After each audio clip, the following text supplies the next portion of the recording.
I think seeing it from both sides of the fence, so to speak, I think a lot of it just comes down to kind of a lack of process, a lack of awareness of terms of how it does affect the business, having a kind of a broken process.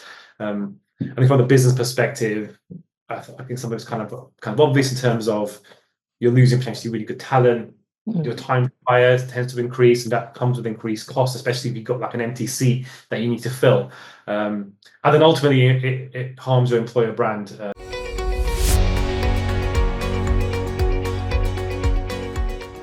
Welcome to the All-in Recruitment podcast by Manatal, where we explore best practices, learnings, and trends with leaders in the recruitment space. If you like our content, please subscribe to our channels on YouTube and Spotify, and stay tuned for our weekly episodes. I'm your host, Lydia, and with us today is Raj Ghir, most recently with Cloudreach. Welcome to the show, Raj. Hi, Lydia. Thanks for having me. Pleasure to be here. So, what's your journey in talent acquisition been like so far? You're very passionate about this field. And what are some major observations you've made about the industry recently? Yeah, so I've been in recruitment altogether now, probably about 10 years coming up to now. And started off agency side, working with kind of various different tech businesses, but it's always been very much in the tech space. And I think throughout my journey, I've definitely gravitated more towards the candidate experience side of things and wanting to really deliver a good service, but also partnering with hiring managers and stakeholders to deliver a really good process. And so I think my journey's taken me naturally into more kind of internal positions as a talent acquisition partner, and moving more into kind of a senior TA partner, which was in my kind of most recent role. I think I think helped drive that passion, really helped me focus what I'm looking to do around human-centered hiring, focusing on candidate experience and everything that we do, as well as trying to optimize processes. I think, yeah, definitely in terms of the remark here, we all know what's been going on the last few years with redundancy, a lot of great people kind of being out of work. And I think what I've noticed in terms of a trend is businesses definitely looking to focus on, I guess, doing more with less, so to speak. So not necessarily kind of hiring big TA teams like we've seen in the past. And I've definitely noticed a lot more around recruitment technology coming up, more recruitment tech businesses approaching, and obviously a big push around AI has kind of been really a big talking point at the moment. And yeah, what I've noticed is very much around how can we use that technology to not only streamline processes, but enhance the overall process. So yeah, it's a really, really interesting time, I think, for recruitment. And yeah, something I'm kind of really keen to explore more. Yeah, and looking at the trend, as you said, it's technology and more technology in different ways to build these processes within your teams and even within the organization, right? And also dealing with the different stakeholders. So, in relation with that, how do what areas do you prioritize really when it comes to working with different stakeholders inside a company? So yeah, I think for me, the top priority, as well as you're obviously looking to bring in great talent throughout your role, it's around looking at the data that's focused. So for me, I always focus on looking at data around the hiring process, around kind of various different conversion rates, things like time to hire, where you can then focus on, are there any bottlenecks or problems? I always focus on what's it from the candidate's perspective when we're building or delivering a process. I really want to focus a lot, or I try to focus a lot on how we communicate with candidates at every stage. How are they being kept informed and engaged throughout a process, which I think is really important for delivering kind of a positive experience. Things that we focused on at Cloudreach, we're looking at things like candidate packs, especially in the world where it's a lot more kind of remote hiring and video interviews, as candidate packs when they start a process to help them understand what that interview process looks like, what to expect, stuff around the culture of the business, and not just about saying things like it's a great place to work, but really giving them tangible things to look at in terms of how do we work, how do we communicate, how is good performance rewarded, and things along those lines. I think is really important to give a full picture to candidates. So I think that's one thing that I really try to focus on when it comes to delivering a candidate experience. But I think also there are things we can do behind the scenes that can also help to improve those efficiencies. So an initial thing that I think I always try to focus on in roles is that initial conversation with hiring managers. So that role briefing, how are we aligning with hiring managers very early on to help us deliver a great process? I developed something here at Cloudreach which focused on a kind of a template which allowed recruiters to capture all the information they possibly could and almost treat this document as like a go-to for any particular role. Again, it's one place you can use to access all the information about your sourcing strategy and how you're recruiting for a particular role. Also something that can be used as like a template kind of moving forward. Other things around kind of how we can speed up getting candidates into the top of the funnel. One thing I introduced as well was around what we call talent sprints, where a group of people in the team will come together and source one particular role to help really build up the people kind of getting into the process. And then, focusing on things around like interviewer training, trying to maintain higher standards. And like I said before, tracking the data that we have to make sure everything we're doing is working. There's no point implementing loads of stuff and it's not kind of working in the end. So I think for me, that's the main things I try to prioritize is, how we can align and how we can deliver great processes, but always keeping the candidate experience at the forefront of everything that we do. And speaking about the candidate experience, let's go back to the very basic experience, or rather the default experience, which is the interview process, right? So in your view or your experience so far, the different initiatives or different templates that you've created, what are some key components of an effective interview process, especially for recruiters to follow? Yeah, I think for me, what the cornerstone of an effective interview process all comes down to two things, which I think are structure and fairness. So when you're looking at the structure, you're very much looking at how are we assessing candidates in an objective but also fair way. So everywhere I've worked, one thing that's been really paramount in terms of delivering that structure is developing concise and detailed scorecards.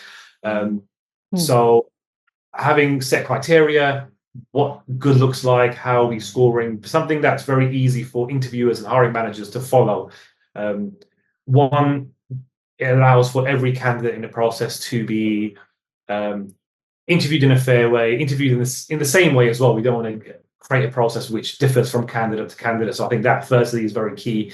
And having that structure, I think, lends itself so hiring managers don't deviate too far away from it and ask questions to one candidate that may not be asked to another. So we need to try our best to make that as kind of as fair as possible. And then I think that then lends it to, with that structure, to how we give feedback to candidates. So having that structure in place allows us as recruiters to go back to candidates who maybe were successful, also who were, with very detailed feedback as to kind of where they maybe fell slightly short, points of improvement, but keeping things kind of as structured as possible. Again, everything that we do with that sort of stuff is not just about ticking a box and making sure we've kind of done one thing, but it's around providing really strong, actionable kind of like feedback that essentially respects kind of candidates' effort and time. So I think, having that structure in place essentially gives every candidate a fair shot and a fair chance to impress, but also allows us as recruiters to really understand what are we assessing for. So you're taking kind of the opinion out of it as much as possible and using everything in terms of a data focus to make a decision. I think at the very basis where the focus should be, and then where you go from there to improve things. I guess you kind of use the data to allow you to go that way. Now, getting the feedback from candidates, I mean, on paper, theoretically, it sounds like it will happen, and it sort of has this whole feedback loop, right? But in reality, how likely is it for a candidate to give you that feedback post-interview? Yeah, no, I think it's tricky, and I think you can't expect every candidate to do that. But I think a lot of it stems from the experience they get throughout the process. For me, candidates are more likely to give you feedback if they've had a positive experience, or if something has gone on well. But I think also having that open conversation throughout the process. So it's not a case of they exit a process and then you ask for feedback. I think in your conversations with candidates, building that relationship which creates that open open dialogue, I think it opens candidates up, gets them a bit more relaxed as well. So at the end of the process, if you do ask, you're more likely to get that sort of feedback. But again, you can't ever expect candidates to definitely give it every time. But I think that's a good way to give that feedback. And I can talk about it in more detail. But for me, receiving feedback from candidates who were rejected is, I think, some of the best feedback you can get as a recruiter. Someone gets the job, you'll always probably get very positive feedback. So, and it's maybe not going to be the most honest, but I think having that openness can also allow you to get maybe not so positive, some negative feedback, but stuff that you can use kind of going forward. So in terms of assessing, or an assessment is into the different interviewing skills that you have for your team, those within your recruitment team, how do you go about evaluating the effectiveness of that interviewing, of their interviewing skills? Yeah, I think the big thing in that is creating a culture where the team feel very comfortable kind of sharing what's worked, what hasn't worked. I think being open to feedback, I think, is really key. So yeah, I think that for me, the big thing is no one is perfect. No one's going to be able to do everything right 100% of the time. And we're going to all make maybe mistakes or do things that we maybe haven't learned. And I think for me, is learning from experiences is really, really key. I deliver training sessions to the team quite regularly to keep updated with kind of standards and what we expect. But also, I myself, I don't claim to know everything, so it's learning from the team and yeah, kind of picking up things that work quite well. But also, any sort of feedback we do get from candidates, I think, is useful. So that's something for me is really important. And then what we've tried to do here at Cloudreach as well is kind of bake that into kind of like guides and templates that even new people coming to the team can use to just look at kind of what's best practice. We don't necessarily want people to work via a script when it comes to interviewing, but understand kind of what different techniques might work better than others. And again, you want to make it as personal to you as possible. But I think just having that openness to kind of always be learning and be open to feedback, even if it is negative in times, I think kind of, lends itself to kind of yourself always improving. Yeah, it's definitely a culture piece within the recruitment team to be able to, to create that kind of habit or routine where everyone's open to feedback and everyone's willing to give that feedback also without hesitation. Yeah, and I think also it comes down to maybe a bit different, but it comes down to a relationship with your hiring manager and the manager you're recruiting with. Like how well do you understand the role you're recruiting for, so you can ask the right questions as well. How I think before people are very quick to try to rush and find people and interview them, but if you take the time at the beginning of the process to truly align with your hiring manager, so when you present candidates to them, you're assessing for the same things they're looking for, and I think also makes a big difference to improving how you interview. Now, in your experience, how do broken TA processes? I mean, we've spoken about interviewing skills or other non-aligned expectations between hiring managers and recruiters. Now, how do broken TA processes such as this impact both the candidates and also the company? Yeah, I've definitely noticed it a lot more, possibly because people are being a lot more vocal now on social media and LinkedIn. But I think ultimately a broken TA process can have quite a big negative impact on both kind of candidates and the business. I think look from the candidate side of things, ultimately them receiving a poor experience through a broken process obviously leads to frustration and ultimately gives them a negative perception of the company. I myself, whenever I've been job searching from my own experience, it does leave a sour taste in your mouth when a company's taken 2 to 3 weeks to give you feedback and it just tends to be a generic response. And I think seeing it from both sides of the fence, so to speak, I think a lot of it just comes down to kind of a lack of process, a lack of awareness in terms of how it does affect the business, having a kind of a broken process. I think from the business perspective, I think some of it's kind of obvious in terms of you're losing potentially really good talent.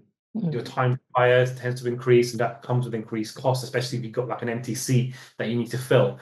And then ultimately, it harms your employer brand.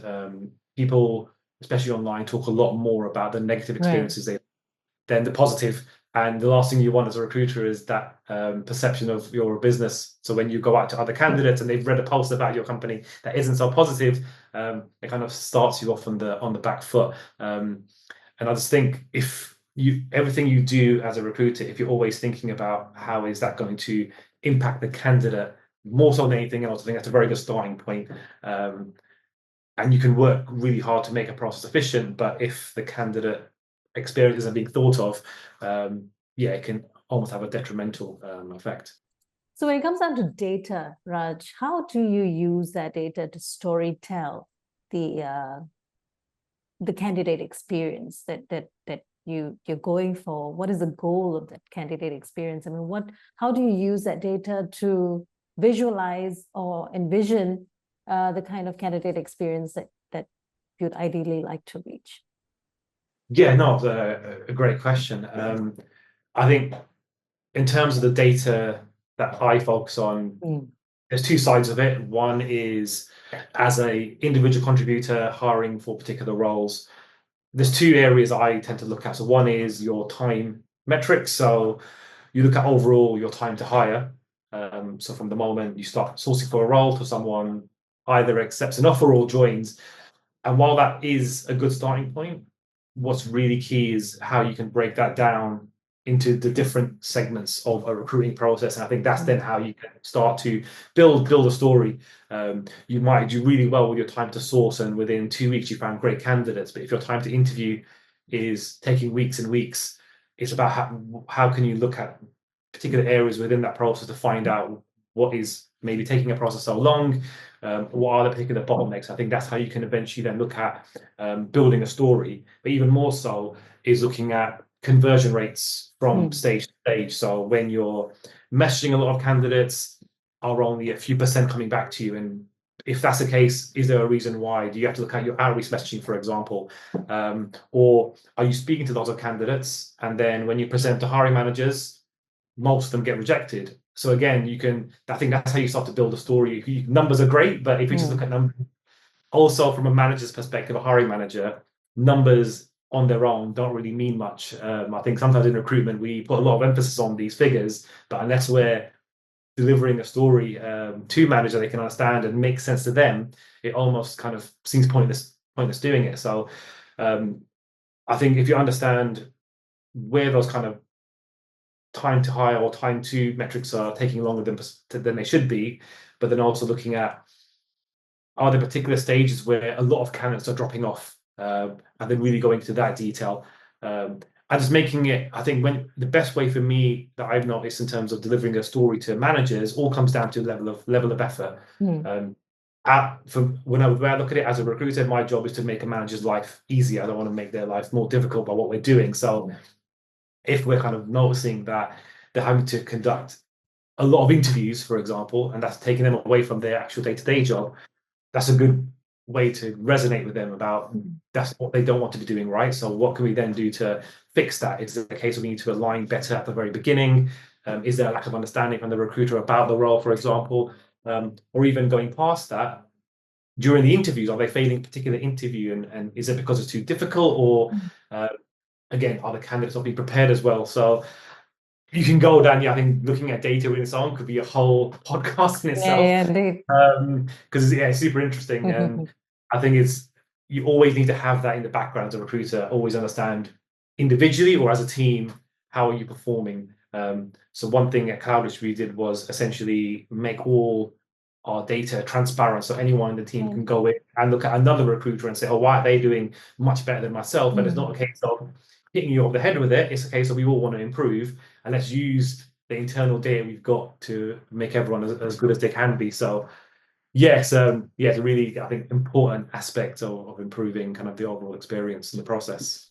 You alluded to recruitment technologies really transforming the TA space and creating a different whole different set of skills for a recruiter now. So with recruitment technologies coming in and the emphasis on data and now AI into the recruitment process, how do you think the role of a recruiter or talent acquisition professional has changed?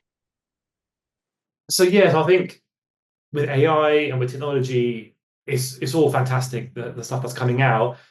But I think the key thing to remember, the way I look at it as well, is that essentially these are just tools, and there's all this talk about AI is going to replace the recruiter and everything along those lines. But the way I look at it is we need to use this technology there because it's there to um, make our lives easier through efficiencies, through automating repetitive tasks.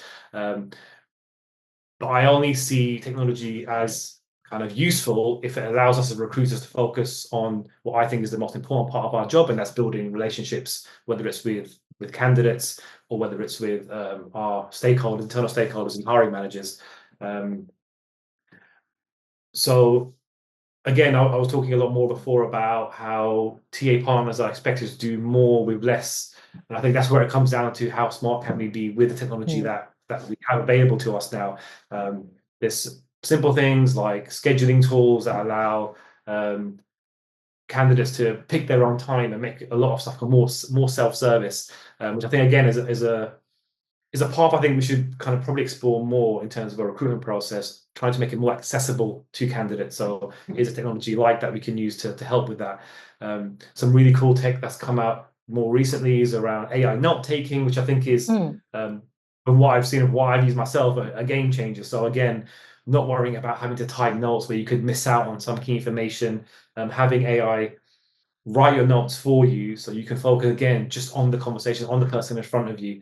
So I think as recruiters, how we can show more value in what we do is from the more personal touch. Can we deliver much better candidate experience through our interactions with candidates? But then on the other side, how well are we using the data we have to kind of give those stories to managers to help make improvements and efficiencies? So yeah, I think they're the two things for me. I think recruiters need to be much more data literate, so understanding what the data is telling them and how they can then build a story to deliver to managers, but also really focusing on how we're building relationships, how every interaction with a candidate leaves a lasting impression, I guess. So again, technology and AI, we need to use it as an enabler to allow us to do the best job we can. And finally, Raj, what is your favorite or most memorable recruitment story? I think it's a tough one to pick one particular moment.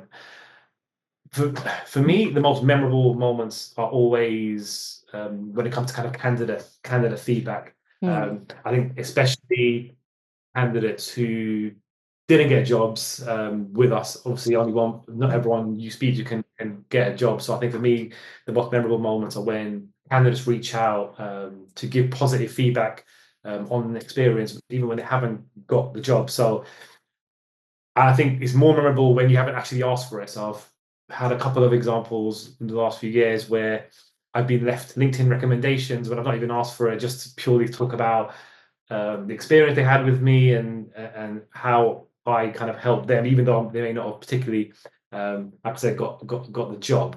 And yeah, it kind of reinforces to myself kind of why I'm kind of passionate about candidate experience. And I think it makes me think more like what I'm doing is, while it's not perfect, kind of it is working.